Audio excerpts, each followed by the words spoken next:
जी सजनों, कहानी सुनाईए तुहानू कुलवंत सिंह विरक की लिखी हुई, जिंदा नां है खब्बल। ये कहानी पाकिस्तान की। पाकिस्तान बने नूं अजे 3-4 महीने ही होए सन। इत्थे हर शै उखड़ी उखड़ी लगती सी। थाणियां चौंकियां विच समान दे ढेर लगे सन। ट्रंक, पलंग, पंघूड़े, मेज़, सोफा सैट, तस्वीरां सब आपो अपनियां थावां तो उखड़ के थाणे आ गईयां सन। भला पंघूड़ियां ते तस्वीरां दा थाणियां च की कम? कदी इन्हां दी घरां विच कोई खास थां होनी है। उस वेले घर वालियां दा ख्याल होना है कि जे ये उस थां तो बिना किसी होर थां रखे जाण तां बड़े कोझे लगण। पर इस वेले ये इत्थे एक ढेर विच पए होए सन। घरां दे भांडे, अलमारियां, पड़छत्तियां ते चौंकियां विचों निकल के सरकारी दफ्तरां दे सामने ढेर होए पए सन। इन्हां नूं हुण कदी किसे मांजिया नहीं, लशकाया नहीं सी, गिणिया नहीं सी। किसे इस्त्री मनुख दा हथ लगिया भी कई महीने हो गए सन। पाकिस्तान विच हर शै उखड़ी उखड़ी सी।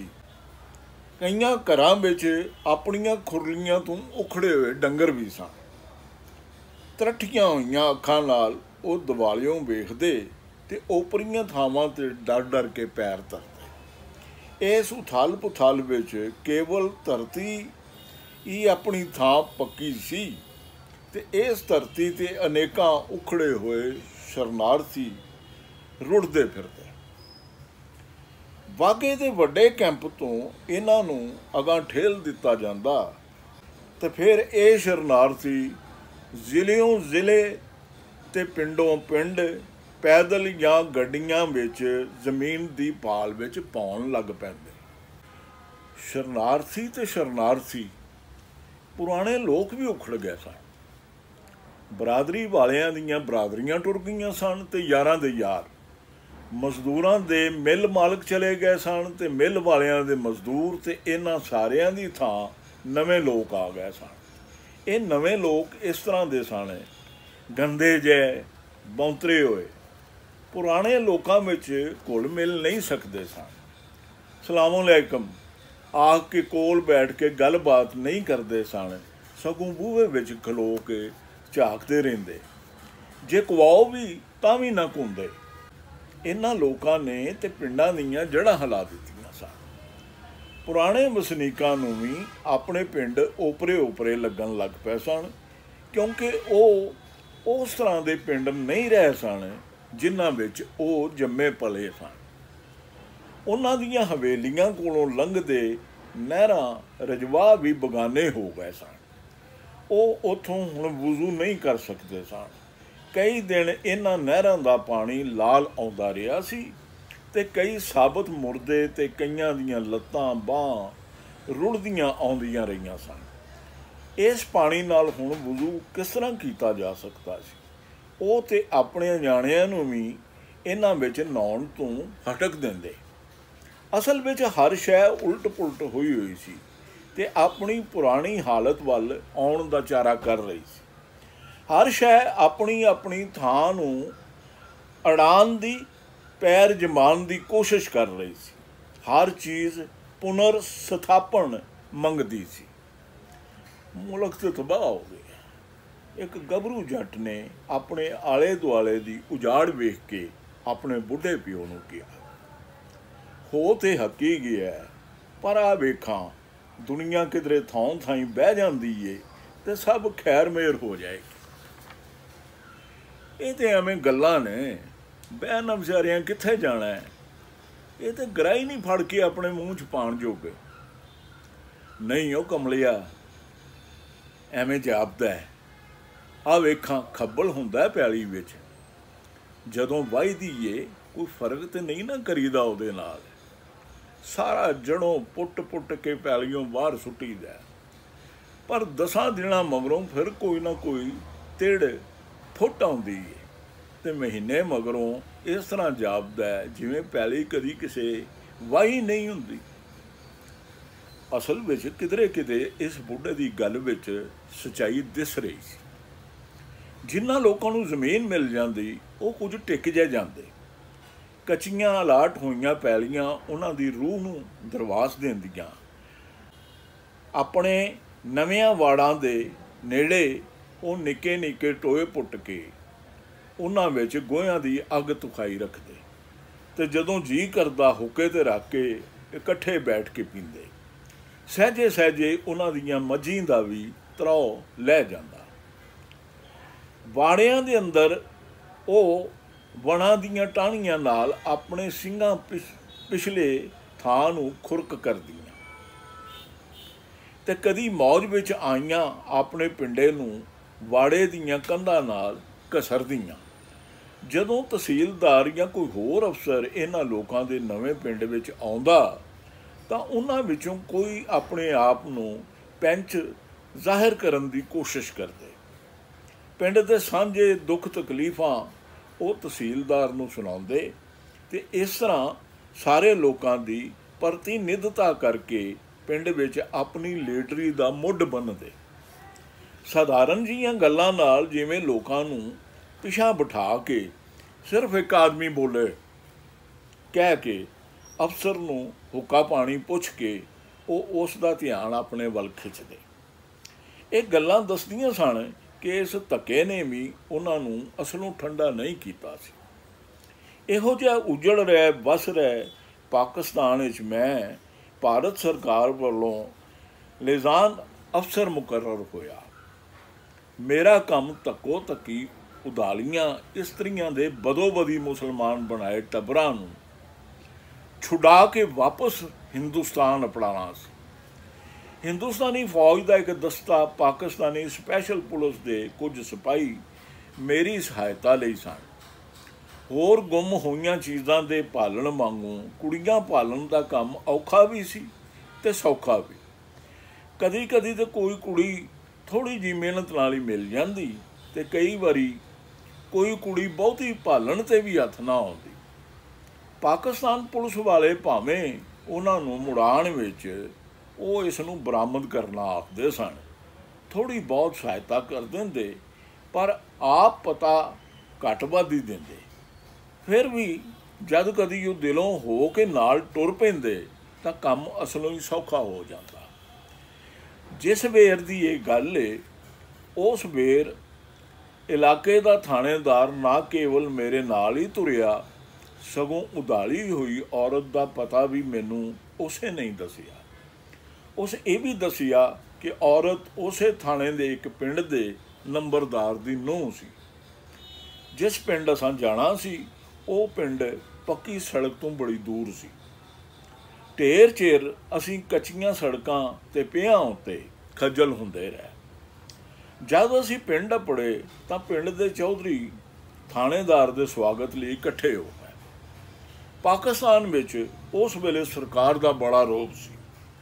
ਥਾਣੇਦਾਰ ਨੇ ਉਸ ਔਰਤ ਦਾ ਪਤਾ ਪੁੱਛਿਆ ਤਾਂ ਉਹਨਾਂ ਚੌਧਰੀਆਂ ਨੇ ਝੱਟ ਉਸ ਨੂੰ ਇੱਕ ਕੋਠਾ ਵਿਖਾ ਦਿੱਤਾ। ਇਹ ਛੋਟਾ ਜਿਹਾ ਕੋਠਾ ਇੱਕ ਵੱਡੇ ਸਾਰੇ ਵਲਗਣ ਦੇ ਸਿਰੇ ਉੱਤੇ ਛੱਤਿਆ ਆਇਆ ਸੀ। ਥਾਣੇਦਾਰ ਤੇ ਹੋਰ ਲੋਕ ਬਾਹਰ ਹੀ ਰਹਿ ਅਤੇ ਮੈਂ ਇਕੱਲਾ ਅੰਦਰ ਚਲਾ ਗਿਆ। ਇਹ ਕੋਈ 3 ਕੁ ਮੰਜੀਆਂ ਦਾ ਕੱਚਾ ਕੋਠਾ ਸੀ। ਇੱਕ ਪਾਸੇ ਲੱਕੜ ਦੀ ਇੱਕ ਪੜਛੱਤੀ ਤੇ ਥੋੜ੍ਹੇ ਜਿਹੇ ਗਲਾਸ ਕੌਲੀਆਂ ਥਾਲੀਆਂ ਪਈਆਂ ਹੋਈਆਂ ਸਨ। ਕਮਰੇ ਦੀ ਇੱਕ ਗੁੱਠੇ ਕੁਝ ਬਿਸਤਰੇ ਅਤੇ ਥੋੜ੍ਹਾ ਬਹੁਤ ਹੋਰ ਸਮਾਨ ਵੀ ਸੀ। ਉਹ ਤੀਵੀਂ ਮੰਜੀ 'ਤੇ ਪਈ ਹੋਈ ਸੀ। ਕਈਆਂ ਦਿਨਾਂ ਤੋਂ ਉਸ ਨੂੰ ਬੁਖਾਰ ਹੋ ਰਿਹਾ ਸੀ। ਉਸ ਦੇ ਇੱਕ ਹੱਥ 'ਤੇ ਪੱਟੀਆਂ ਵੱਜੀਆਂ ਹੋਈਆਂ ਸਨ, ਸ਼ਾਇਦ ਕੋਈ ਉੱਠਿਆ ਆਇਆ ਸੀ। ਉਸ ਵੇਲੇ ਉਹ ਡਾਢੀ ਨਡਾਲ ਜਾਪਦੀ ਸੀ ਅਤੇ ਅਸਲੋਂ ਹੌਲੀ ਹੌਲੀ ਬੋਲਦੀ ਸੀ। ਮੈਂ ਉਸ ਦੇ ਕੋਲ ਮੰਜੀ 'ਤੇ ਬੈਠ ਗਿਆ। ਕੀ ਗੱਲ ਹੈ? ਮੈਂ ਉਸ ਦਾ ਹਾਲ ਚਾਲ ਪੁੱਛਣ ਲਈ ਸਿੱਧਾ ਜਿਹਾ ਸਵਾਲ ਕੀਤਾ। ਤਾਪ ਚੜ੍ਹਦਾ ਚੌਥੇ ਪੰਜਵੇਂ ਦਿਨ ਦਾ। ਇੱਥੇ ਤੇਰੇ ਕੋਲ ਕੋਈ ਜਨਾਨੀ ਨਹੀਂ?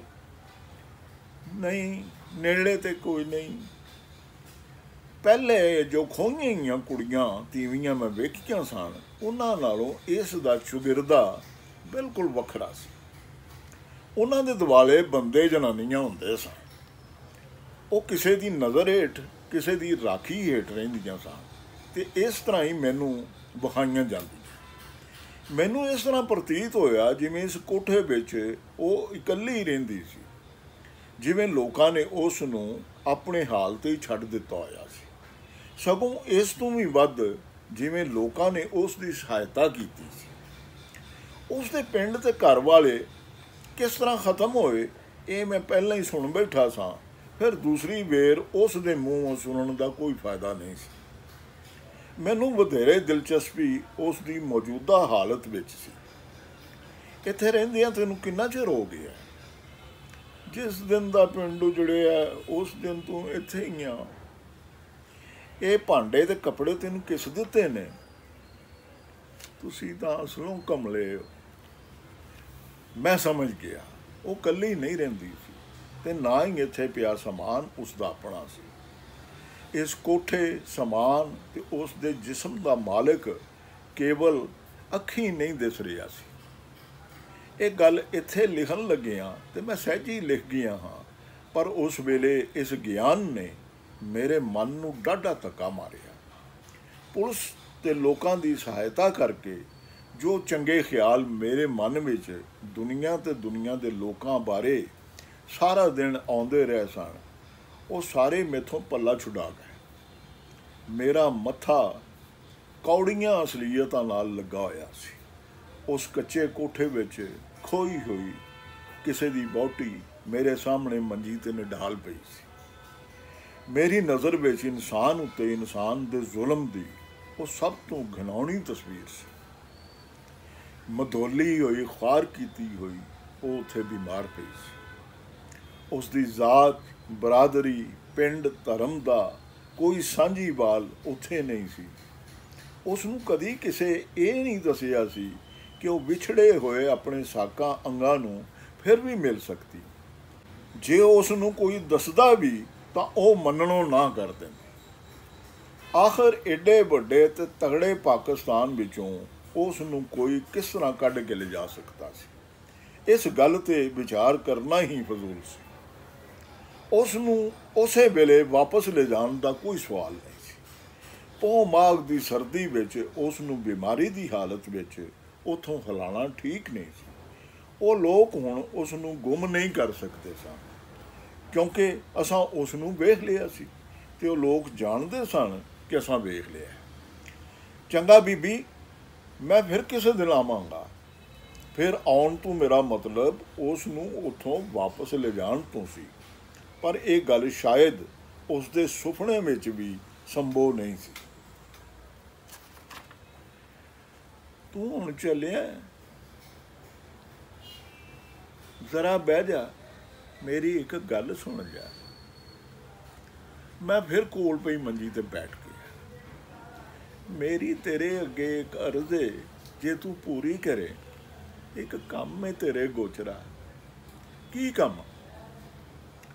ਤੂੰ ਮੇਰਾ ਸਿੱਖ ਭਰਾ ਹੈ, ਮੈਂ ਵੀ ਕਦੀ ਸਿੱਖ ਹੁੰਦੀ ਸਾਂ, ਹੁਣ ਤੇ ਮੈਂ ਮੁਸਲਮਾਨ ਹੋ ਗਈ ਹਾਂ। ਇਸ ਵੇਲੇ ਇਸ ਦੁਨੀਆ 'ਚ ਮੇਰਾ ਕੋਈ ਨਹੀਂ ਹੈ। ਮੈਂ ਬੜੀ ਔਖੀ ਹਾਂ, ਤੂੰ ਮੇਰੀ ਬਾਂਹ ਫੜ। ਮੇਰੀ ਇੱਕ ਨਨਾਣ ਹੈ ਨਿੱਕੀ, ਰੁੜ ਗਏ, 11 ਚੱਕ ਵਾਲੇ ਲੈ ਗਏ ਹੋਏ ਨੇ। ਉਸ ਦਿਨ ਹਮਲੇ 'ਚ ਸਭ ਤੋਂ ਵੱਡੀ ਧਾੜ ਉਹਨਾਂ ਦੀ ਸੀ ਅਤੇ ਉਹ ਹੀ ਉਸ ਨੂੰ ਲੈ ਗਏ ਨਹੀਂ। ਤੇਰੀ ਇਸ ਵੇਲੇ ਮੈਨੂੰ ਬੜੀ ਚੌਧਰ ਜਾਪਦੀ ਹੈ। ਤੂੰ ਉਹਨੂੰ ਇੱਥੇ ਮੇਰੇ ਕੋਲ ਲਿਆ ਦੇ। ਸਾਰੇ ਤੇਰਾ ਲਿਹਾਜ਼ ਕਰਦੇ ਨੇ, ਪੁਲਿਸ ਵਾਲੇ ਵੀ ਤੇਰੀ ਮੰਨਦੇ ਨੇ। ਮੇਰੇ ਵੱਲੋਂ ਵੀ ਉਹਨਾਂ ਨੂੰ ਤਰਲਾ ਕਰੀ। ਮੈਂ ਉਹਦੀ ਵੱਡੀ ਭਰਜਾਈ ਹਾਂ, ਮੈਂ ਉਹਨੂੰ ਹੱਥੀਂ ਪਾਲਿਆ ਏ, ਮਾਂ ਬਰਾਬਰ ਹਾਂ। ਉਹ ਮੇਰੇ ਕੋਲ ਆਵੇਗੀ, ਮੈਂ ਆਪਣੀ ਹੱਥੀਂ ਉਹਨੂੰ ਕਿਸੇ ਦੇ ਲੜ ਲਾਵਾਂਗੀ। ਮੇਰੀ ਸਾਂਝ ਵਧੇਗੀ, ਮੇਰੀਆਂ ਬਾਹੀਂ ਬਣਨਗੀਆਂ, ਮੈਂ ਕਿਸੇ ਨੂੰ ਆਪਣਾ ਆਖਣ ਵਾਲੀ ਬਣਾਂਗੀ। ਉਸ ਬੁੱਢੇ ਜੱਟ ਦੀ ਗੱਲ ਮੇਰੇ ਦਿਮਾਗ ਵਿੱਚ ਚੱਕਰ ਲਾਉਣ ਲੱਗ ਪਈ। ਆਹ ਵੇਖਾਂ, ਖੱਬਲ ਹੁੰਦਾ ਪੈਲੀ ਵਿੱਚ, ਜਦੋਂ ਵਾਹੀਦੀ ਏ ਕੋਈ ਕਸਰ ਤੇ ਨਹੀਂ ਨਾ ਛੱਡੀ ਦੀ ਉਹਦੇ ਨਾਲ। ਸਾਰਾ ਜੜੋਂ ਪੁੱਟ ਕੇ ਪੈਲੀਓਂ ਬਾਹਰ ਸੁੱਟ ਦਈਦਾ। ਪਰ 10 ਦਿਨਾਂ ਮਗਰੋਂ ਫਿਰ ਵੀ ਕੋਈ ਤਿੜ ਫੁੱਟ ਆਉਂਦੀ।